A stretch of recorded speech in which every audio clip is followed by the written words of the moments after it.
ku bantu bamaze applyinga Aguka Youth Fund, uyu munsi ndabashaka cyane. Hanyuma ku bantu mutarabasha applyinga, mutabashije applyinga, iriya deadline bari batanze yo kuri 30 ikabasha kubafata mwihangane, ariko Minisitiri yasobanuye yuko Aguka Youth Fund ni ikigega kizahoraho kugira ngo gisapotinge urubyiruko rufite business.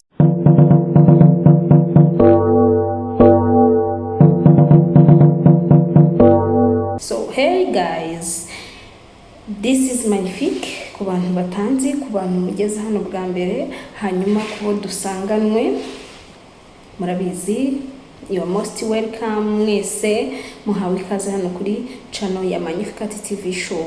So rero mu minsi iri imbere twari turi applyinga twiyandikisha muri Aguka Youth Fund. Nizere ko mwese mwamaze kwiyandikisha, sibyo? Wiyandikishaga ariko ukaba ubungubu wibaza ese harakurikira hiti, biragenda bite, bimeze bite? Kanze tubane tubashe kubisobanura byose, tubashe kumenya what's next. Ese ni iki gikurikira? Yego namaze applyinga, namaze kwiyandikisha, ariko se ni iki gikurikira?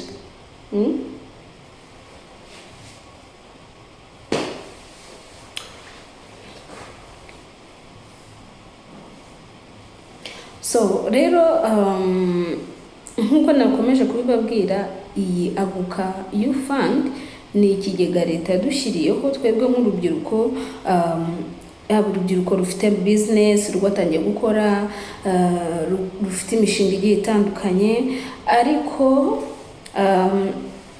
twagiye tubona muri video zabanje ibizagenderwaho kugira ngo ubashe kubona iyo nguzanyo, sibyo?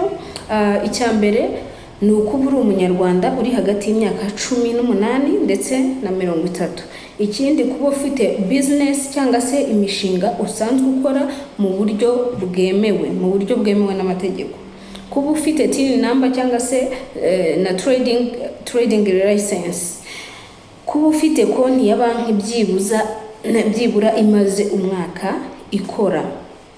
Ikindi ni ugutanga business plan cyangwa se business proposal igaragaza neza uko business yawe ikora, sibyo? Ikindi ugomba kugaragaza amafaranga winjiza. Ikindi ukerekana uko umushinga wawe uzakura. Ikindi ugomba gutegura gahunda yo kwishyura inguzanyo, aricyo bita repayment plan.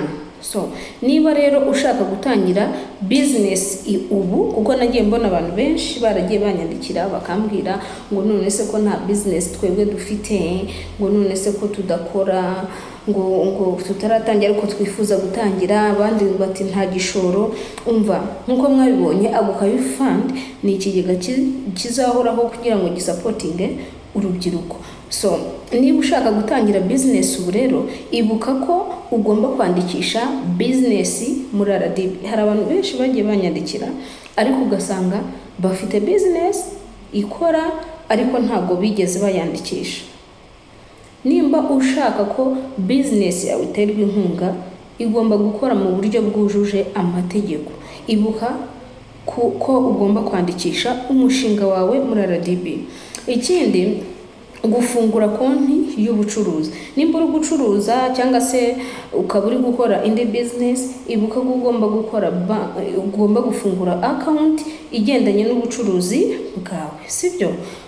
Ikindi, utegure business plan neza, nibikugora uze ngufashe, sibyo? Abantu bizajya bigora gutegura business plan, ndahari kugira ngo mbafashe.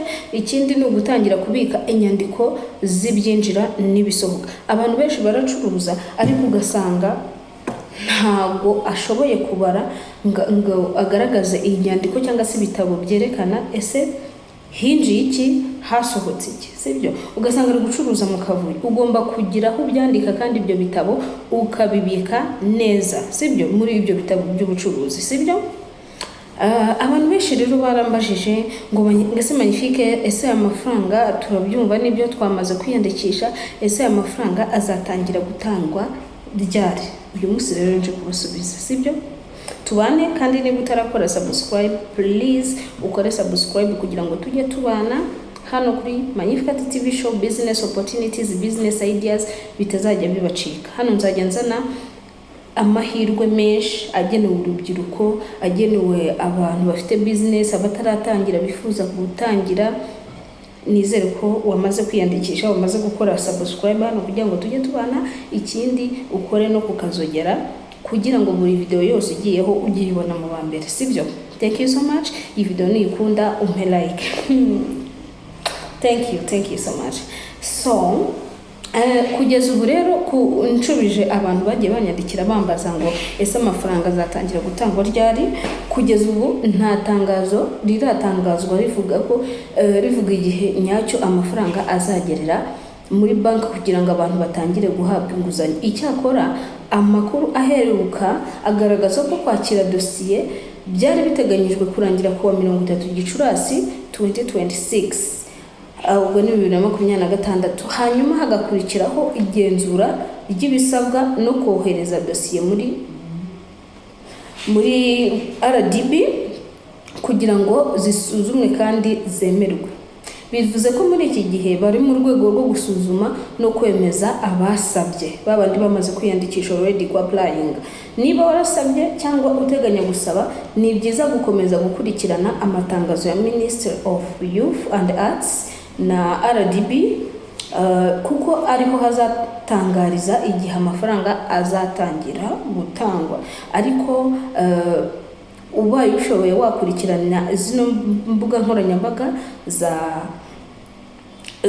Ministry of Youth and Arts cyangwa se RDB. Ariko nzakomeza abantu already mwamaze gukora, mwakoze subscribe hano, mwamaze kwishyira mu bwishingizi, of course nzajya mbibamenyesha buri step yose igezweho. Nzajya mbamenyesha abantu benshi twabashije kuvugana, nzajya nkomeza mbafashe, haba hano kuri YouTube, haba kuri WhatsApp, haba ahantu hose kuri TikTok, hose ndahari kugira ngo mbafashe. Nzajya mba updating. So nizere ko rero nimba utari wakoraga business ariko ukaba utarayandikishije, nizere ko icyo ari igihe cyiza cyo kwibuka ko ugomba gukora, ariko nanone ukandikisha ibyo ukora mu buryo bwemewe, ugakora mu buryo bwemewe, ukandikisha, ukabona ibyangombwa, ukabona TIN number, sibyo? Kugira ngo amahirwe leta yashyizeho aza gufinansa imishinga atazagucika, sibyo? Murakoze cyane rero gukomeza kubana nanjye hano kuri Magnifique TV show. Please mukore subscribe. Iyi video nimba hari ikigufashije ukore share igere no ku bandi benshi. Thank you so much. Keep in touch. God bless you.